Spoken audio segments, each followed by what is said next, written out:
Guterres pointed to climate devastation around the world, historic flooding in Pakistan, Europe's hottest summer in 500 years, while Hurricane Ian knocked out Cuba's power grid and decimated large swaths of the US state of Florida, where the death toll has reached more than 80 and rising. The collective commitments of G20 governments are coming far too little and far too late. The actions of the wealthiest developed and the emerging economies simply don't add up. Taken together, current pledges and policies are shutting the door on our chance to limit global temperature rise to 2 degrees Celsius, let alone meet the 1.5 degree goal.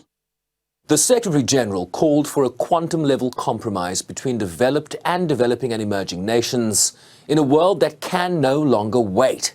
With emissions at an all-time high and rising, he again lamented that the war in Ukraine was putting climate action on the back burner, while the planet itself was burning. He cautioned against worrying signs that even the private sector was backsliding. Every government, every business, every investor, every institution must step up with concrete climate actions for net zero. As he seeks to build momentum, particularly on financing for adaptation ahead of COP27.